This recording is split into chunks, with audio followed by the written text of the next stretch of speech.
In a bit of an unprecedented move, the Oregon House approved a $200 million funding package to address the state's housing shortage and homelessness crisis. I'm Elena Neale-Sacks, and this is Beat Check with the Oregonian. Today on the show, the Oregonian's homelessness reporter, Nicole Hayden. Nicole has been following the two bills that include the funding. She's here today to explain where the $200 million would go. Nicole, thanks for coming back on the show. Thanks for having me. Of course. So first, just what are the two bills we're talking about here? Yeah, the two bills are HB 2001 and HB 5019. Yeah, like you mentioned, they were just approved in the House and go to the Senate, and we expect the governor to sign them before the end of the month, which is really fast. Yeah, and I should note we are talking on Thursday, March 16th, so it's possible the status of the bills might even be different by the time the episode drops. But well, I guess on that note, what you said potentially signed into law by the end of the month. Do you know when the Senate's expected to vote? I'm not sure, but probably in the next couple weeks. Okay. Probably the next 2 weeks, yeah. Gotcha. And so assuming these bills do get signed into law, which it sounds like is very likely to happen, where exactly will the $200 million go? If you can kind of break it down, piece by piece. Yeah. Okay. So the biggest chunk, about $55 million, is going to go to like landlord incentives and mass leasing programs. So local housing nonprofits would be working with landlords to encourage them to rent to folks who are currently or formerly unhoused. They would get things like assurances that, rent would be paid, things like that. Nonprofits could also use the money to kind of rent out apartment units en masse. So say there's a building that has like 10 apartment vacancies, a local nonprofit could rent all of those. And so that makes it easier to immediately house someone, because then we already have those in our possession and we can move someone like directly from the street into housing. So employing both of those two methods kind of increases the number of affordable apartment units we can work with. Gotcha. And yeah, what other things are in the bills? Yeah, so the next one we have about $34 million for rent assistance, and what this is, it's essentially meant to be eviction prevention. So while we also want to get folks off the street, we want to stop more people from becoming unhoused. And so this money would go to, if someone is living on Social Security or maybe minimum wage, or they lost their job and just for 1 or 2 months they can't afford their rent, or they get a rent increase and they can't afford that increase. This is just temporary one-time money that would allow them to get through that hard time to then, either find a cheaper apartment or find ways to address their income gap and keep them housed, because we know it's much easier and cheaper to keep someone housed versus once they become unhoused, it's much more difficult to go through the system to get them back into an apartment. And then this wasn't in Governor Tina Kotek's original ask, but the legislature came back and, pointed out that some of this funding really wouldn't reach rural counties. So they wrote in $27 million for rural counties, and that's pretty flexible funding since, homelessness could look very different in one part of the state than another. So this money allows, local experts and leaders to use the money that is best for them. So some areas might not have enough shelter beds, or maybe they need services for like wildfire homelessness, whatever fits their need, that money goes to allow them to do what they need with it. Then we have $25 million for youth homelessness. And while some of that money will go to bolster like local youth nonprofits, a large chunk of it will go to a state program that's already been active. It's still a relatively new program, but it is kind of like a foster care program, but it gives like teens kind of more independence. So you kind of act as a host home. You provide an older child or teen with, their own bedroom, their own space, and kind of just allow them to have their own stable housing while they work through things that they need to do.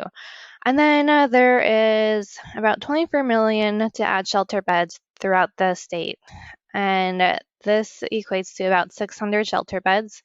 And while, like in the Portland area, that doesn't seem like that much, considering we have a few thousand people living on our street, that could go pretty far for some communities that don't have any low barrier shelters right now. Let's see. And then there is 20 million to produce modular affordable housing. And this is really interesting because modular housing, which, is kind of factory built and it can go quicker. It's not bogged down with, construction delays and product delays. And it can produce like anywhere from tiny homes to trailer homes to actual full apartment buildings with 100-something units. And so usually the state doesn't really direct what housing is built, and they don't play such a integrated role like they are with this funding. Usually they give money to broad housing and then local areas decide how to use it. So the state is directing local regions to be more creative in how they think about adding affordable housing so that it can go quicker, since we know it takes a long time. Yeah. Well, kind of going off that quickly, can you just kind of define what exactly modular housing is? Because it sounded like it encompasses a lot of different types of housing. Yeah, it's essentially like factory-built housing that is built off-site. So like when you're constructing a new home, everything is happening on that site piece by piece. Modular homes can kind of be produced quickly in a factory, and then you just kind of bring it to the site, put it together real fast, and so it quickens the speed of it. It's like how we see the tiny homes in Portland that you kind of just like connect them all together like Legos and they're ready to go. It's kind of like that. Gotcha. Okay. And then you also were talking about how this is, kind of what makes these bills maybe different or important is that it's funding that's on top of just kind of the normal way that money is allocated to address housing shortages. Can you just get into that a little bit more? Like, how does this funding package fit into other funding the state is already directing, maybe more indirectly toward housing and homelessness? Yeah, so typically we see housing and homeless funding come when the legislature discusses the biennium budget. And that's just like typical funding for each program throughout the state. What this does is allow local areas and nonprofits to not have to wait for that longer process. And it gives money right away, and it gives extra money that wouldn't be in that budget typically to kind of launch quickly into some emergency programs. So we're kind of talking about this as a down payment for things the state is going to add to programming in the future this year. And you also earlier mentioned that the aspect of the bills that includes money toward specifically directed toward rural counties was kind of an addition that was not in COTEC's original plan or proposal to address homelessness. Are there any other ways that like these bills like either expand upon or differ from COTEC's kind of initial plans? Yeah, so another thing that COTEC didn't have in her initial ask was the $25 million for homeless youth. So that's something the legislature saw as a really big priority since unhoused youth have been increasing nearly as quickly as unhoused seniors, which is super concerning because we know if youth become homeless even for a month or two, the likelihood that they become chronically homeless as adults increases drastically.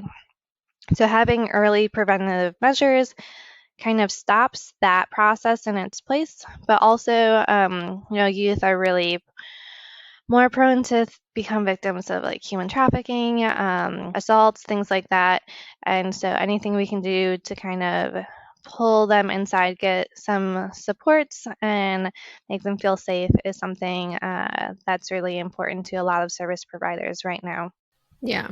Assuming the Senate approves both bills and Kotek signs them, how quickly will we start seeing the results of the funding? Because obviously it takes time to hire people, construct housing, roll out programs, just all the bureaucracy of allocating money. But what do you expect to see in that realm? Yeah, so it's been hard to get the state to kind of nail down a real timeline of when they're going to get the money out, but they hope that once Kotek signs the bill, hopefully by the end of March, that it gets distributed pretty quickly. And once it gets distributed, well, at least one nonprofit I talked to said they feel confident they could get this funding out to folks who need it most within 6 months. So that's pretty quickly. But there's also other nonprofits that brought up worries that, they're getting increased resources, but not increased staffing. And a lot of, social service organizations are really being faced with a hard time attracting and retaining staff because they're just underpaid and it's really emotionally hard work. And so they worry that without extra funding for staff, they won't be able to move as quickly as they could since there's only, limited number of employees, limited number of hours in the day to try to do a lot. So that's something that's still up in the air to see how this is going to be distributed. Yeah. Is any of the money either earmarked for or at least available to be used toward like increasing the number of positions at various nonprofits or increasing the pay or salaries? Because you mentioned that it's not the most attractive, job for a lot of people, even if they want to be doing that work, just in terms of like financially, it's not necessarily feasible for everyone. Yeah, there's no pot of funding that's specifically for that, and I think that's what some nonprofits were hoping for. But there are some pots of funding that the money is flexible, so it could be used for that. Some of this, there's like $5 million for culturally responsive organizations, and so those organizations could use some of that money to add a staff member or two. I think some of the money for homeless youth can be used for that. So there's kind of really small windows of opportunity, but not enough where nonprofits feel confident that it's going to make a really big impact. And they hope that when the legislature starts discussing the actual budget, that will be included in the conversation. But so far, I haven't been able to get anyone to say if that's something that's going to be a priority or not. Zooming out a bit, just from your perspective as someone who's covered homelessness for a long time, how significant is this funding package? Like, is it a drop in the bucket? Is it a game changer? Is it somewhere in between? What's your kind of bigger picture take on what's going on right now? Yeah, to be sure, it's nowhere near enough to solve the issue. We would need to drastically change how we fund services to really see huge impact, but it is much more than nonprofits have seen before. It's a big move by Kotek to show that this is really a priority for her. And the fact that she made some of the money flexible, that she made it shelters, she wants to have low barrier. She's really tuned into what needs are.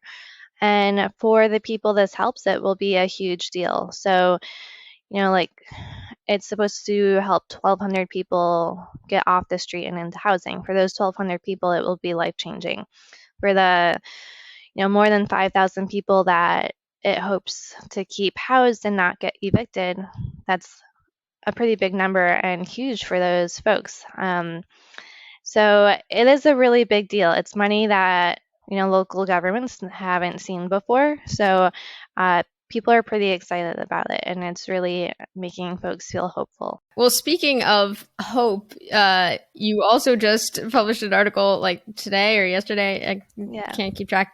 Just on results from a poll that was conducted among, I believe, correct me if I get any of this wrong, but just among people in the Portland area on like how they are feeling basically about the state's response to homelessness and just paths to address that going forward. And it showed better results than previous polls. Not wildly, but at least increased optimism. Yeah, can you just talk a bit about that poll a bit more, and if you see any correlation? So the polls showed that fully 62% of Oregonians surveyed said homelessness is a problem that can be solved in their communities with the right policies and resources. And those surveyed said that between the end of February and early March.